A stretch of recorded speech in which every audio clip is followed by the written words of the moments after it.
കണ്ടിട്ടൊരു കള്ള ലക്ഷണം ഉണ്ടല്ലോ അവന്. അതെ സാർ. സാർ ഇങ്ങോട്ട് വാ.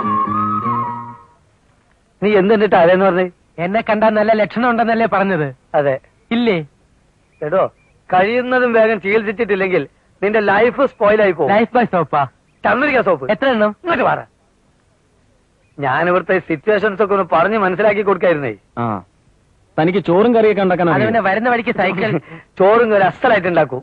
ഇതിനു മുമ്പ് എവിടെ ആയിരുന്നു? 25 വയസ്സ്. മിലിറ്ററി ക്യാൻറ്റീനിലായിരുന്നു. പറയുമ്പോ ഒക്കെ പറയണല്ലോ. ആള് കൊള്ളാവുന്നവനാണ്, അവിവാഹിതനാണ്, വിശ്വസിക്കാം. പിന്നെ ഒരു ചെറിയ കുറ്റം, ഒരു മൈനസ് മിസ്റ്റേക്ക്. എന്താ ചെവിട് ലേശം പതുക്കെ കേൾക്കൂ.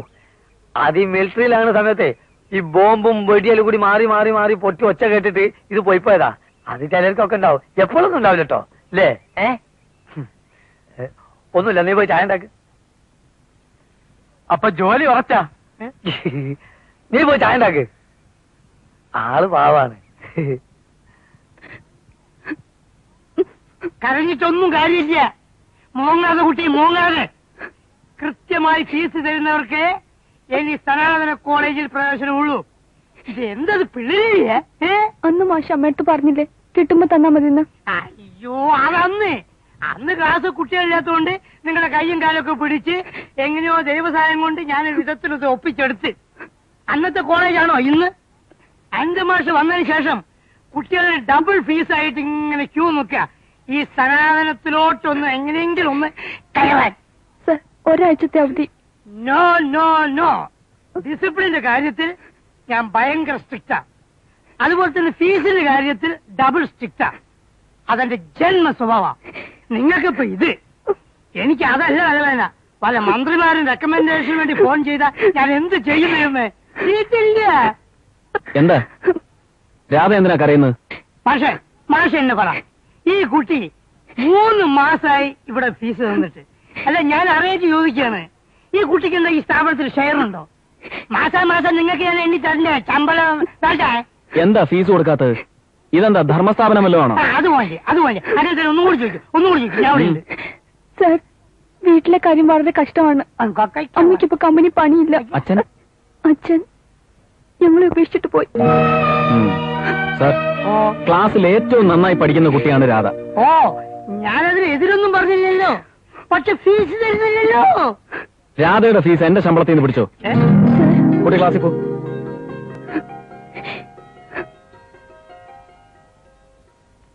പക്ഷേ ഇത് വേണം.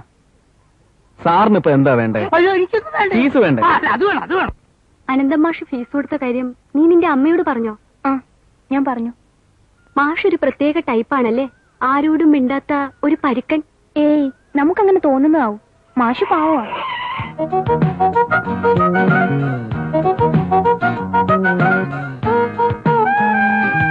ഹലോ ഇന്ദു, എങ്ങോട്ടാ? പഠിക്കാനാ? കണ്ടാൽ അറിയില്ലേ? അതെ കാര്യം കേൾക്കുന്നു. ഞാൻ ഡ്രോപ്പ് ചെയ്യാം. പറഞ്ഞു വരുമ്പോ അമ്മ വഴി നമ്മൾ ബന്ധുക്കളാ.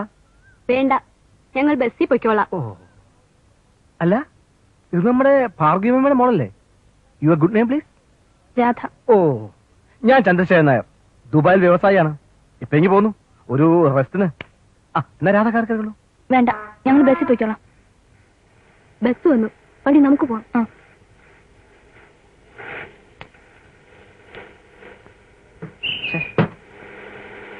ഇക്കാര്യത്തിൽ ഈ വണ്ടിക്ക് രാശിയില്ല.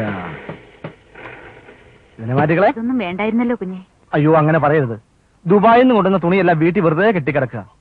അതൊക്കെ വെച്ചിട്ട് ഞാൻ എന്ത് ചെയ്യാനാ? പറഞ്ഞു വരുമ്പോ അമ്മ വഴി നമ്മൾ ബന്ധുക്കളും കൂടിയാ. ഭാർഗവി ചേച്ചിക്ക് അറിയോ, ഞാനിന്ന് ഏകനാണ്. ദുബായിലുള്ള എന്റെ ഫാക്ടറികൾ, ഇവിടുത്തെ സ്വത്തുക്കൾ, ഇതൊക്കെ അനുഭവിക്കാൻ ആരുണ്ട്? നിങ്ങളെപ്പോലത്തെ സാധുക്കളെ സഹായിക്കുക, അത് മാത്രമാണ് എന്റെ ആനന്ദം. ചിലപ്പോ തോന്നും ഈ സ്വത്തുക്കളൊക്കെ വാരിയിട്ട് കത്തിക്കാൻ. അങ്ങനെ പറയല്ലേ കുഞ്ഞെ. ഒരു കല്യാണമൊക്കെ കഴിയുമ്പോ ഈ മനസ്ഥിതിയൊക്കെ മാറും. മാറുമല്ലേ? ഈ നാട്ടിൽ തന്നെ പാവപ്പെട്ട ഒരു പെൺകുട്ടിക്ക് ഒരു ജീവിതം കൊടുക്കണം, അതാണ് എന്റെ ആഗ്രഹം. അങ്ങനെ ഒരു ജീവിതം എന്നെങ്കിലും എനിക്ക് കിട്ടുമോ ഭാർഗവി ചേച്ചി? മോള് വന്നു. മോളെ, ഇത് നമ്മുടെ വകയിലുള്ള ആളാ. നമ്മൾ തമ്മിൽ രാവിലെ കണ്ടിരുന്നു. ചന്ദ്രശേഖരൻ വണ്ടി. സത്യത്തിൽ രാവിലെ രാധ ഇത്രയും മോശപ്പെട്ട വസ്ത്രങ്ങൾ ധരിച്ചു പോകുന്നത് കണ്ടപ്പോ ഞാൻ കരഞ്ഞില്ലെന്നുള്ള അമ്മായി. ഇതൊക്കെ രാധയ്ക്കാ. എനിക്ക് വേണ്ട. കേട്ടോ അമ്മായി, കേട്ടോ? ഈ പറഞ്ഞതിനർത്ഥം ഞാൻ എന്നാണെന്നല്ലേ? എനിക്കറിയാം, ഈ ലോകത്തിൽ എല്ലാവർക്കും എന്നോട് വെറുപ്പാ. അയ്യോ മോനെ, അങ്ങനെയൊന്നും പറയരുത്. ഇല്ല അമ്മായി, ഞാൻ പോവാ. എടി മോളെ, ഈ കൊച്ചിന് എന്തോ ഒരു വിനയം. ഇതെല്ലാം നമുക്കാ. ഇന്ന് തന്നെ ഇതൊക്കെ ഒന്ന് തയ്പ്പിച്ചിടണം. എന്റെ പെണ്ണിന് കാശെടുക്കാൻ ഇയാളായിടാ. ഇന്നും നീ ഞാൻ കൊല്ലു കഴുകല്ലേ. എന്നെ അടിച്ചാലുണ്ടല്ലോ. നീ എന്താ വിളിച്ചത്? തള്ളേന്നാ? കിളവി തള്ളേന്നാ? ഇനി നീ എന്റെ കടയിൽ കാലെടുത്ത് കുത്തിയ നിന്റെ മുട്ടി ഞാൻ തെല്ലടിക്കും. അമ്പട ഇറങ്ങി പോടാ. നീ എന്നെ പിരിച്ചുവിടാൻ പോവാ? അല്ലട നിന്നെ അകത്ത് പിടിച്ചിരിക്കാൻ. കിഴവി, ഈ കട ഞാൻ കുടിച്ചില്ലെങ്കിൽ എന്നെ പേര് മകഞ്ഞെന്നല്ല, എന്റെ അച്ഛൻ കുടിച്ചെന്നല്ല. നിന്റെ തന്തമാരെ കൂട്ടിയിടാ. പോടാവുന്നു. നീയും നിന്റെ ഒരു തൊഴിലാളിയായിരിക്കും. തെണ്ടി. എന്താ ഇവിടെ ഒരു ബഹളം? ഒരു ചായ എടുത്തറാലമേ. എന്നാൽ എന്റെ മാഷിക്കറിയോ, നുള്ളി പെറുക്കി ഞാൻ 3-4 പന്നികളെ മേടിക്കാൻ വെച്ചിരുന്ന കാശ് ആ നായിന്റെ എല്ലാം എടുത്തിട്ട് പോയി. പിള്ളേരെ സൂക്ഷിച്ചു നിർത്തണം. എന്നാൽ എന്റെ ഈ കോളേജിലെ ഇത്രയും തലതെറിച്ച പിള്ളേരെ മാഷ് ഒറ്റയ്ക്ക് നിലയ്ക്ക് നിർത്തി കളഞ്ഞല്ലോ. ചായ തന്നില്ല.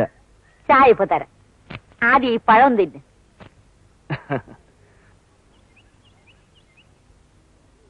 അശോക്. ഇന്ദു. എന്താ ഇതുവഴി? തൊട്ടടുത്ത് എന്റെ അപ്പച്ചിയുടെ വീടാ. അവിടെ വന്നപ്പോഴാ അറിയുന്നത് ഇന്ദുവിന്റെ വീടാണെന്ന്. അപ്പൊ ഒന്ന് വരൂ, കയറിയിരിക്കും. ചേച്ചി, ഇതെന്റെ ക്ലാസ്സിൽ പഠിക്കുന്ന കുട്ടിയാ. ഇതിന്റെ ചേച്ചിയാണ്. ഇരിക്കൂ, ഞാൻ ചായ എടുക്കാം. തനിക്ക് വേണ്ടി ഇടികൊണ്ട വേദന ഇപ്പോഴും മാറിയിട്ടില്ല കേട്ടോ. പിന്നെ ഇതെന്റെ ചേട്ടനാണ്. ഇത് എന്റെ ക്ലാസ്സിൽ പഠിക്കുന്ന കുട്ടിയാ. അശോക്. ഓ, നീയാണല്ലേ അശോകൻ? ക്ലാസ്സിൽ പഠിക്കുന്ന എല്ലാ പെൺപിള്ളേരും വീട്ടിൽ നീ പോവാറുണ്ടോ? നീയല്ലേ ഹമീദിനെ തല്ലിയത്? ഓ, സാറ് വലിയ തല്ലുകാരനാണല്ലേ?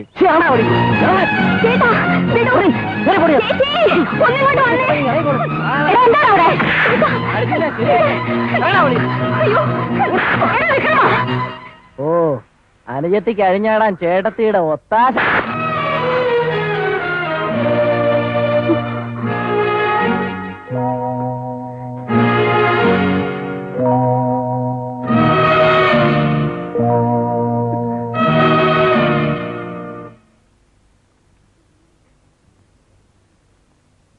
ഇങ്ങനൊരു ചേട്ടനെ കുറിച്ച് നേരത്തെ പറയാതിരുന്നത് തെറ്റായിപ്പോയി. എന്നോട് ക്ഷമിക്കൂ അശോക്. ഇന്ദു കരയാതിരിക്കെ. എനിക്കൊരു വിഷമമില്ലെന്ന്. കൊച്ചേട്ടൻ അങ്ങനെ ആയിപ്പോയി. ആർക്കും തിരുത്താൻ കഴിയില്ല. എന്നും തല്ലും പോലീസ് കേസും. കൊച്ചേട്ടനെ എതിർക്കാൻ ശക്തിയില്ലാത്ത പാവ അച്ഛൻ. സാരമില്ല, ഇന്ദു ക്ലാസ്സിൽ പോയിക്കോളൂ. കൊച്ചേട്ടന്റെ സ്വഭാവമൊക്കെ മാറുന്നേ.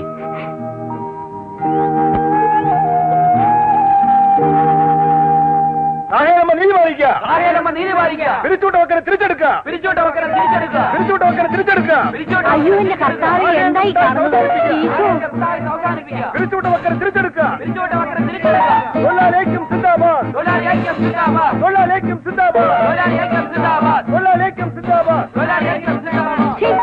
എന്റെ കടയുടെ മുമ്പിൽ നിന്ന് കുറയ്ക്കാതെ പോയില്ലാണ് അവിടുന്ന്. നിങ്ങൾ എന്തിനാ മക്കളെ പിരിച്ചുവിട്ടത്? പണം മോഷിച്ചതിന്. ഇവിടെ ചോദിക്കാൻ പറയുന്ന യൂണിയൻ ഉണ്ട്. യൂണിയൻ? അത്രയ്ക്കായി അയ്യോ എന്റെ ഈശോ. എല്ലായിടത്തും വെളിയിൽ വരണ.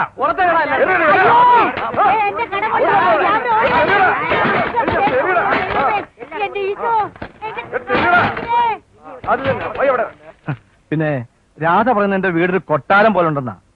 ദുബായിലുള്ള എന്റെ ബംഗ്ലാവ് വെച്ച് നോക്കുമ്പോ ഇത് അതിന്റെ ഒരു കുളിമുറിയുടെ അത്രേ ഉള്ളൂ. ആദ്യമായിട്ടല്ലേ അവൾ അതുപോലത്തെ വീടൊക്കെ ചുറ്റി കണ്ടത്. പിന്നെ അമ്മായി, നിങ്ങൾക്ക് എപ്പോ വേണമെങ്കിലും അവിടെ വരാം. അത് നിങ്ങളുടെ സ്വന്തം വീടാണെന്ന് കരുതിയാൽ മതി. അമ്മായി, എനിക്കപ്പോ ചായ. അയ്യോ, ഞാനിപ്പൊ കൊണ്ടുവരാം മോനെ.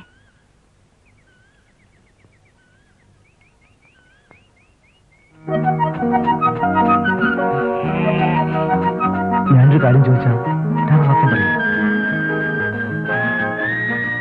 ഇന്ന് വിവാഹം കഴിക്കാൻ രാധയ്ക്ക് ഇഷ്ടം.